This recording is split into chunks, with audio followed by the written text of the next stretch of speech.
புரட்சி தலைவி அம்மா அவர்கள், டாக்டர் கலைஞர் அவர்கள் வாழ்ந்த காலத்திலேயே தனக்கென்று ஒரு கட்சியை துவங்கி தமிழகத்தினுடைய சட்டமன்றத்திலே எதிர்க்கட்சி தலைவராக அமர்ந்த பெருமையும் அவருக்கு மட்டுமே சாரும்.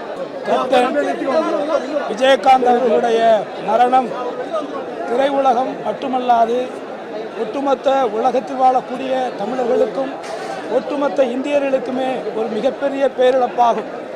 மனித நேயத்தினுடைய முழு உருவம் என்று சொன்னால் அது கேப்டன் விஜயகாந்த் அவர்கள் மட்டும்தான்.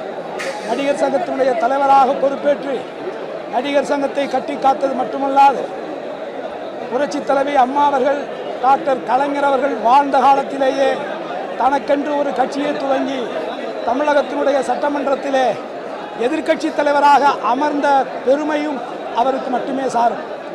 ஒட்டுமொத்த சினிமா உலகம் மட்டுமல்லாது அனைவரிடத்திலும் அன்பையும் மனிதநேயத்தையும் போற்றக்கூடியவராக, உரிமை எடுத்து ஒவ்வொருவரையும் வழிநடத்துவவராக, ஒட்டுமொத்த உயிர்கள் அத்தனை பேர் மீதும் பேரன்பு கொண்டவரான ஒரு பெருமகனாய் ஒட்டுமொத்த நாம் இழந்திருக்கிறோம் என்பது மிகவும் வேதனைக்குரியது. அப்பேற்பட்ட ஒரு மகானுடைய, இப்பேற்பட்ட ஒரு தலைவனுடைய, எங்கள் நடிகர் சங்கத்தினுடைய தலைவருடைய இந்த இறுதி நிகழ்விலே கலந்து கொள்வதற்கு எங்களை போன்றவர்களுக்கே பாதுகாப்பு இல்லாத ஒரு நிலை நடந்து கொண்டிருக்கிறது.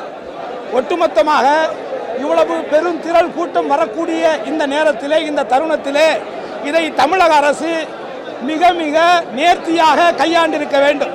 காவல்துறையினரிடத்திலே கடுமையாக சட்டங்களை வகுத்து பொதுமக்களுக்கு எந்த இடையூறும் இல்லாமல், வரக்கூடிய முக்கியஸ்தர்களுக்கும் எந்த இடையூறும் இல்லாமல் இதில் ஏன் வந்தோம் என்கின்ற நிலைக்கு தள்ளப்பட்டிருக்கிறது. மிகவும் வேதனை அளிக்கிறது. இப்பேற்பட்டவருடைய நிகழ்விலே இப்படி ஒரு அரசாங்கம் இதை கையாளுகிறது என்பது நிச்சயமாக வேதனை அளிக்கக்கூடியதாக இருக்கிறது. எங்களுடைய கோரிக்கை, நடிகர் சங்கத்தினுடைய துணைத் தலைவராக நான் மாநில அரசுக்கு வைக்கக்கூடிய கோரிக்கை, மாண்புமிகு கேப்டன் அவர்களை ராஜாஜி அரங்கத்திலே வைத்து பொதுமக்கள் அத்தனை பேரும் கண்டுகளித்து அவரிடத்திலே ஆசீர்வாதத்தை பெற்று அவருடைய ஆத்மா இறைவனடி சாந்தி அடைய வேண்டுமெனக்கு வழி செய்ய வேண்டும் என்பதை நான் கோரிக்கையாக வைக்கிறேன். நன்றி. கேப்டன் அண்ணா மனித நேயம், எப்பேற்பட்ட சாதனைகள். இப்போதான் இயக்குனர் சொன்னார், 50 அசிஸ்டன்ட் டைரக்டருக்கு நல்ல வாய்ப்பு கொடுத்தார். அவரோட படத்தில் நான் நடித்தேன். அதாவது கேப்டன் அண்ணா 100 படங்களில் அதே கேமராமேன், அதே காஸ்டியூமர், அதே மேக்கப், எல்லாரு கூடயும் வந்து நான் எவ்வளோ படம் பண்ணியிருக்கேன். கேப்டன் கூட பால் வச்சு விளையாடின்னு இருப்பார், ஸ்டூலில் தான் உட்காருவார். அவர் என்ன சாப்பிட்றாரோ அந்த யூனிட்ல எல்லாருக்குமே அதே சாப்பாடு தான். எத்தனை சாதனைகள். நடிகர் சங்கத்தை கடனிலிருந்து மீட்டினார், பல சாதனைகள் பண்ணார். இன்னைக்கு அவர் இல்லைன்றது என்னால் ஏற்றுக்கவே முடியல. அவர் ஆத்மா சாந்தியோடு இதை நான் வேண்டிக்கிறேன்.